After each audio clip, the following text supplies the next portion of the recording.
வணக்கம் மக்களே, நாம் இந்த ஆரோக்கியமான பதிவில் இதயம் நமக்கு ஆரோக்கியமாக இருக்கிறதுக்கு நம்ம என்னென்ன மாதிரியான உணவுகளை எடுத்துக்கொள்ள வேண்டும் அப்படின்றத பற்றி பார்க்க போகிறோம். இதயம் நம்முடைய உடலை, உயிரை இயக்கக்கூடிய மிக முக்கியமான உறுப்பு. ஸோ இப்படிப்பட்ட இதயத்தை நம்ம ஆரோக்கியமாக பராமரித்து கொள்ள வேண்டியது அவசியம். அப்படி இதில் ஏதாவது ஒரு பிரச்சனைகள் ஏற்பட்டுச்சு அப்படின்னா இதயத்தினுடைய இயக்கம் தடைப்படும் போது மனிதர்களினுடைய அன்றாட நடவடிக்கைகள் அனைத்துமே கடுமையாக பாதிக்கப்படும். மாரடைப்பு, பக்கவாதம் போன்ற பிரச்சனைகள்லாம் ஏற்படும். ஸோ இந்த மாதிரி இல்லாமல் இதயத்தை பலப்படுத்திக்கிறதுக்கு என்னென்ன ஊட்டச்சத்துக்கள் இருந்திருக்கக்கூடிய ஆரோக்கியமான உணவுகளை எடுத்துக்கொள்ளணும் அப்படின்றத பற்றி தெளிவாக விளக்கமாக பார்க்கலாம். அதை பற்றி பார்க்குறதுக்கு முன்னாடி இந்த வீடியோவுக்கு மட்டும் ஒரு லைக் கொடுத்துட்டு இந்த தகவலை உங்களுக்கு தெரிஞ்சவங்களுக்கும் ஷேர் பண்ணிவிடுங்க. ஏன்னா இது அவங்களுக்கும் பயனுள்ளதாக இருக்கக்கூடிய ஒரு ஆரோக்கியமான பதிவு தான். இது போன்ற அப்டேட்ஸ்கள் நீங்கள் தொடர்ந்து பார்க்குறதுக்கு நம்மளுடைய ஹெல்த் நியூஸ் தமிழ் சேனலை மறக்காமல் சப்ஸ்கிரைப் பண்ணி வச்சுக்கோங்க. பக்கத்தில் இருக்கக்கூடிய பெல் பட்டனையும் கிளிக் பண்ணி ஆல் அப்படின்ற ஆப்ஷனையும் செட் பண்ணி வச்சுக்கிட்டீங்க அப்படின்னா நான் போடக்கூடிய எல்லா அப்டேட்ஸும் உங்களுக்கு நோட்டிஃபிகேஷன் அடிக்கடி வந்து சேரும். சரிவாங்க மக்களே, இப்போ வீடியோக்குள்ளே போயிடலாம். ப்ளூபெரிஸ் பழம் நம்ம எடுத்துக்கொள்ளும் போது அவுரி நெல்லிகள் என்று சொல்லக்கூடிய இந்த ப்ளூபெரிஸ் பழம் வந்து நம்மளுடைய இதயத்தை பலப்படுத்தும். ப்ளூபெரிஸ்களில் இருக்கக்கூடிய ஆந்தோசைனின் என்ற ஆன்டி ஆக்சிடென்ட் இரத்த குழாய்களினுடைய இயக்கத்திற்கு உதவிகரமாக இருக்கும். இதனால் இரத்த குழாய்களில் கொழுப்பு படிவு ஏற்படாது, இரத்த குழாய்கள் இறுக்கமாகவும் இருக்காது, இயல்பான அளவில் சுருங்கி விரிஞ்சு இதயத்துக்கு இரத்த ஓட்டத்தை அனுப்ப ஆரம்பிக்கும். அதனால் நமக்கு இரத்த ஓட்டம் இதயத்திற்கு சீராக கிடைக்கும். இதய துடிப்பும் சீராக இருக்கிறதால மாரடைப்பு, பக்கவாதம் போன்ற அபாயம் நமக்கு இருக்காது. குறிப்பாக நம்ம ப்ளூபெரியில் எடுத்துக்கிட்டோம் அப்படின்னா இதில் இருக்கக்கூடிய நார்சத்து நமக்கு ஹெல்ப் பண்ணும். பான் கேக்கு, சாண்ட்விச், யோகாட் உள்ளிட்டவைகளில் அலங்கரிக்கிறதுக்கு இந்த ப்ளூபெரிஸ்களை பயன்படுத்துவாங்க. அலங்கார பொருட்களாகவும் எடுத்துக்கலாம். நீங்கள் அதை அப்படியே ஸ்நாக்ஸ் மாதிரி டைமில் எடுத்துக்கொள்ளும் போதும் இதயம் உங்களுக்கு பலமாக இருக்கும். ஜெரி பழங்கள் எடுத்துக்கொள்ளும் போது இதயம் நமக்கு பலம் பெற ஆரம்பிக்கும். ஜெரி பழங்களில் பல வகைகள் இருந்தாலும் அவை அனைத்துமே இதய பராமரிப்புக்கு பேருதவி புரியுது அப்படின்றத தெரிஞ்சுக்கோங்க. இப்போது ஜெரி பழங்களில் வந்து ஆந்தோசைனின் என்ற ஆன்டி ஆக்சிடென்ட்கள் அதிக அளவில் இருக்குது.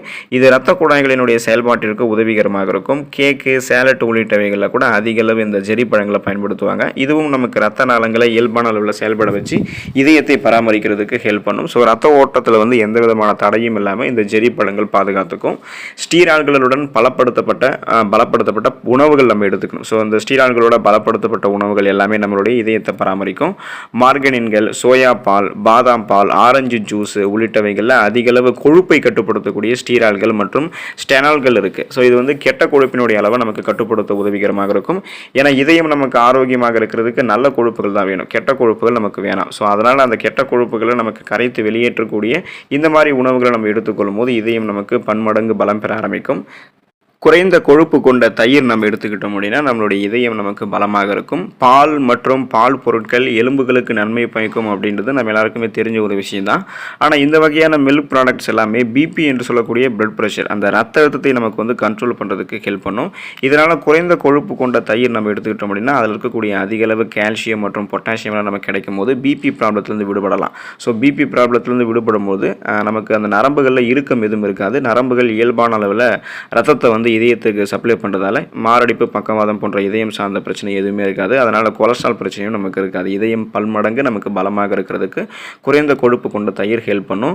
ஆளி விதைகள் நம்ம எடுத்துக்கிட்டோம் அப்படின்னா இதயம் நமக்கு பலம் பெற ஆரம்பிக்கும். ஆளி விதைகள் இருக்கக்கூடிய நார்சத்து, லிக்னான் போன்ற தாவர வேதிப்பொருட்கள், ஒமேகா 3 கொழுப்பு அமிலங்கள், இது எல்லாமே இதயத்திற்கு நன்மை பயக்கும் உணவாக தான் இருக்குது. ஆளி விதைகளை தவிர தயிர், சாண்ட்விச் உள்ளிட்டவைகளை வந்து நம்ம ஆளி விதைகளை கலந்து சாப்பிடலாம். ஸோ இந்த மாதிரி எடுத்துக்கொண்டோம், ஸ்நாக்ஸ் மாதிரி டைம்லலாம் ஆளி விதைகள் எடுத்துக்கிட்டோம் அப்படின்னாலும் இதயம் நமக்கு பல மடங்கு ஆரோக்கியமாக இருக்கும். ஸோ விதைகள் மற்றும் நட்ஸில் குறிப்பாக வந்து ஆளி விதைகள் இதயத்தை பலம் பெற வைக்கிறதுக்கு ஹெல்ப் பண்ணும். அதே போல் ஓட்ஸ் நம்ம எடுத்துக்கிட்டோம் அப்படின்னாலும் இதயம் நமக்கு பலம் பெறும். ஒரு கோப்பை அளவிலான ஓட்ஸ் ரத்தத்தில் சர்க்கரையினுடைய அளவை எப்போதுமே கட்டுப்பாட்டுக்குள்ள வைத்திருக்கிறதுக்கு உதவிகரமாக இருக்கும்.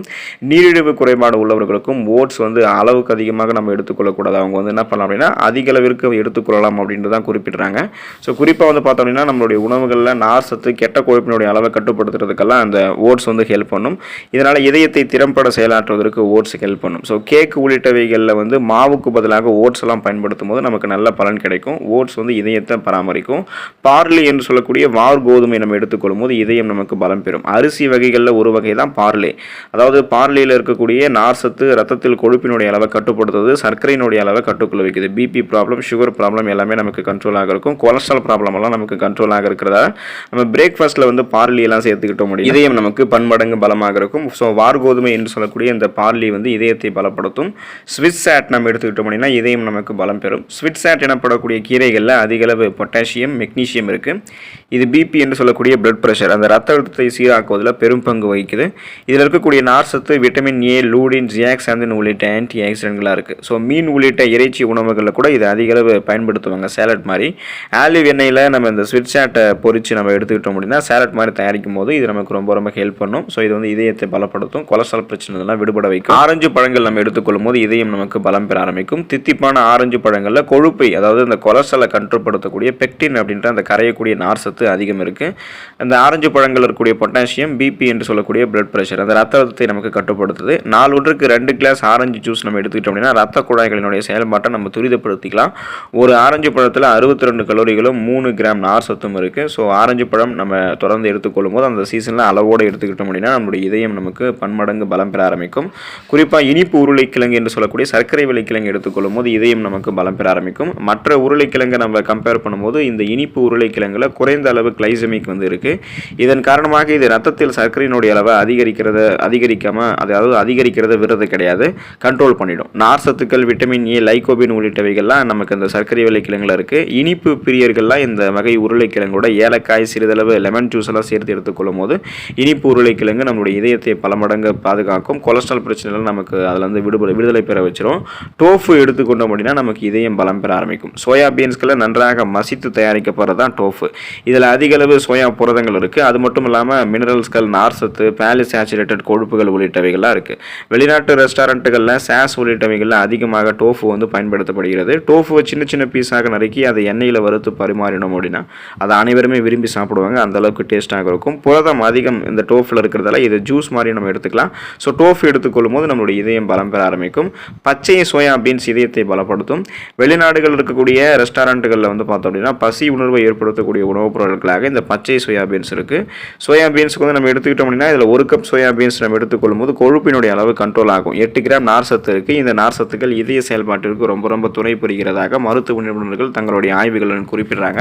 ரத்த நாளங்களில் இறுக்கமாக்காமல் பாதுகாத்துக்கும். BP problem, sugar problem, cholesterol problem நம்ம கண்ட்ரோல் பண்ணி இதயத்தை வந்து பச்சை சோயா பீன்ஸ் பலமாக பாதுகாக்கும். பாதாம் பருப்பு எடுத்துக்கொள்ளும் போது நமக்கு இதயம் பன்மடங்கு ஆரோக்கியமாக இருக்கும். பாதாம் பருப்புகள் வந்து காய்கறி, மீன், சிக்கன் உள்ளிட்ட டெசர்ட்களில் அதிக அளவில் சேர்க்கப்படுது.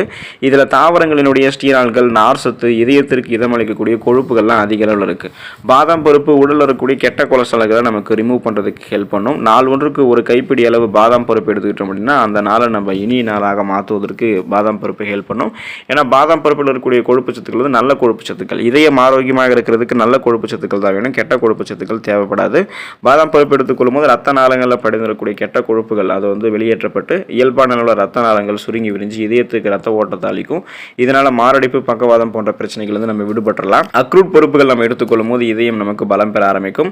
நாள்தோறும் ஒரு கைப்பிடி வால்நட் என்று சொல்லக்கூடிய அக்ரூட் பருப்புகள் எடுத்துக்கொண்டோம் அப்படின்னா கொழுப்பினுடைய அளவை கட்டுப்படுத்தலாம், இதயத்தில் ஏற்படக்கூடிய பாதிப்புகளை குறைக்கலாம். அக்ரூட் பருப்புகளில் அதிக அளவில் ஒமேகா 3 கொழுப்பு அமிலங்கள், மோனோசாச்சுரேட்டட் கொழுப்புகள், தாவர ஸ்டீரால்கள், நார் சத்துக்கள் இருக்குது. கொழுப்பு சத்துக்கள் அதிகம் நிறைந்திருக்கக்கூடிய சிப்ஸ்கள், குக்கீஸ்கள் உள்ளிட்டவைகளுக்கு பதிலாக இந்த அக்ரூட் பருப்புகளை அதிக அளவு எடுத்துக்கலாம். சாலட்களில் மேற்புற டெக்கரேஷனில் கூட அக்ரூட் பருப்புகளை பயன்படுத்துவாங்க. தினமும் ஒரு கைப்பிடி வால்நட் என்று சொல்லக்கூடிய இந்த அக்ரூட் பருப்பு எடுத்துக்கொள்ளும் போது இதயம் பலம் பெற ஆரம்பிக்கும். தொடர்ந்து இந்த உணவுகளை சுழற்சி அடிப்படையில் எடுத்துக்கொண்டு இதயத்தை பலம் பெற வைத்துக்கொண்டு மாரடைப்பு, பக்கவாதம் அபாயத்திலிருந்து விடுபட்டு நலமோடு இருங்க. அடுத்த ஆரோக்கியமான பதிவில் மறக்காமல் சந்திப்போம். நன்றி மக்களே.